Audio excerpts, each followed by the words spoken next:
ನಮಸ್ಕಾರ, ನಾನು ಮಧು ಅಂತ ನೆಟ್ ಸರ್ಫಿಂದ ನಾನು ಮಾತಾಡ್ತಾ ಇದ್ದೀನಿ. ಸ್ನೇಹಿತರೆ, ಇವತ್ತು ನಾನು ಹೊಸಕೋಟೆ ತಾಲೂಕು ಗುಳ್ಳಳ್ಳಿ ಗ್ರಾಮದಲ್ಲಿ ನಾನು ಈ ಟೊಮೊಟೊ ವಿಡಿಯೋ ಮಾಡ್ತಾ ಇದ್ದೀನಿ.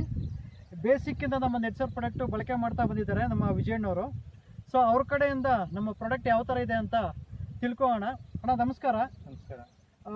ನಿಮ್ಮ ಪರಿಚಯ ಮತ್ತೆ ನಮ್ಮ ನೆಟ್ ಸರ್ಫ್ ಪ್ರಾಡಕ್ಟ್ ಎಷ್ಟು ದಿನ ನೀವು ಯೂಸ್ ಮಾಡ್ತಾ ಇದ್ದೀರಾ ಅಂತ ತಿಳಿಸ್ಕೊಡ್ತೀರಾ? ನನ್ನ ಹೆಸರು ವಿಜಯ್ ಕುಮಾರ್ ಅಂದ್ಬಿಟ್ಟು, ಗುಳ್ಳಳ್ಳಿ, ಹೊಸಕೋಟೆ ತಾಲೂಕು. ಓಕೆ. ನಾವು ಈ ನೆಟ್ ಸರ್ಫ್ ಪ್ರಾಡಕ್ಟ್ ಅನ್ನ ಒಂದು 2 ವರ್ಷದಿಂದ ರೋಸ್ಗೆ ಯೂಸ್ ಮಾಡ್ತಾ ಇದ್ದೀರಿ. ಓಕೆ. ರೋಸ್ಗೆ ಭಾರಿ ಒಳ್ಳೆ ಇದು ಬರ್ತಾ ಇದೆ,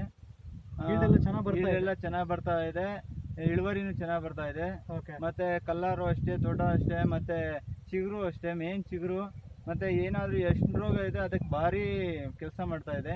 ಯಾವುದೇ ರೋಗ, ಅಷ್ಟು ರೋಗ ಇರ್ಬೋದು, ಗಿಡ ಒಣಗೋದಾಗ್ಬೋದು, ಇದನ್ನೆಲ್ಲ ಕಂಟ್ರೋಲ್ ಮಾಡ್ತಾ ಇದೆ. ರೋಸಲ್ಲಿ ಒಳ್ಳೆ ರಿಸಲ್ಟ್ ಬಂದಿದೆ. ಅದರಿಂದ ಇವಾಗ ನಾವು ಇದನ್ನ ಟೊಮೊಟೊದಲ್ಲಿ ಯೂಸ್ ಮಾಡ್ತಾ ಇದ್ದೀರಿ. ಟೊಮೊಟೊದಲ್ಲಿ ಇವಾಗ 2 ಸ್ಪ್ರೇ ಮಾಡಿರೋದು, ಬುಡಕ್ಕೂ ಕೊಟ್ಟಿದ್ದೀರಿ. ಇದನ್ನ ಚೆನ್ನಾಗಿ ಕೆಲಸ ಮಾಡ್ತಾ ಇದೆ. ಒಳ್ಳೆ ಸುಳಿ ಇಡ್ತಾ ಇದೆ, ಒಳ್ಳೆ ಚಿಗುರು ಬರ್ತಾ ಇದೆ, ಒಳ್ಳೆ ಡೆವಲಪ್ಮೆಂಟ್ ಆಗ್ತಾ ಇದೆ. ಗಿಡ ಚೆನ್ನಾಗಿದೆ, ಪ್ರಾಡಕ್ಟ್ ಒಳ್ಳೆ ಕ್ವಾಲಿಟಿ ಬರ್ತಾ ಇದೆ. ಎಷ್ಟು ದಿನಕ್ಕೊಂದ್ಸರಿ ಕೊಡ್ತಾ ಇದ್ರಿ ಅಣ್ಣ ನೀವು ಇದನ್ನ? ನಾವು ಟೊಮೊಟೊ ಗಿಡಕ್ಕೆ ಸ್ಪ್ರೇ ಒಂದು ವೀಕ್ಲಿ 1 ಟೈಮು. ಓಕೆ. ಬುಡಕ್ಕೇನು ಅಷ್ಟೇ. ಅಲ್ಲ, ಬುಡಕ್ಕೆ 20 ದಿನಕ್ಕೊಂದ್ಸರಿ ಕೊಡ್ತಾ ಇದ್ದೀರಾ? ಬುಡಕ್ಕೆ 20 ದಿನಕ್ಕೊಂದ್ಸರಿ, ಈಗ ಒಂದು 20-25 ದಿನಕ್ಕೆ ಕೊಡ್ತಾ ಇದ್ದೀವಿ. ಸ್ನೇಹಿತರೆ, ನೀವು ನೋಡ್ಬೋದು, ನಮ್ಮ ಅಣ್ಣವರು 2 ವರ್ಷದಿಂದ ರೋಸ್ಗೆ ಸತತವಾಗಿ ಯೂಸ್ ಮಾಡ್ಕೊಂಡು ಬರ್ತಾ ಇದ್ದಾರೆ.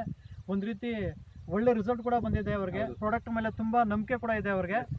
ಸ್ನೇಹಿತರೆ, ಮತ್ತೆ ತಮ್ಮಲ್ಲಿ ಒಂದು ಮನವಿ, ಯಾರ್ಯಾರು ನಮ್ಮ ಯೂಟ್ಯೂಬ್ ಚಾನಲ್ ನೀವು ನೋಡ್ತಾ ಇದ್ದೀರಾ, ದಯವಿಟ್ಟು ಸಬ್ಸ್ಕ್ರೈಬ್ ಮಾಡಿ ಮತ್ತು ನಮ್ಮ ಈ ವಿಡಿಯೋನ ನೀವು ಶೇರ್ ಮಾಡಬೇಕು ಅಂತ ನಾನು ಕೇಳ್ಕೊತೀನಿ ಸ್ನೇಹಿತರೆ. ಇಷ್ಟು ಹೇಳ್ತಾ ನಾನು ಈ ವಿಡಿಯೋನ ಮುಗಿಸ್ತಾ ಇದ್ದೀನಿ. ನಮಸ್ತೆ ಸ್ನೇಹಿತರೆ.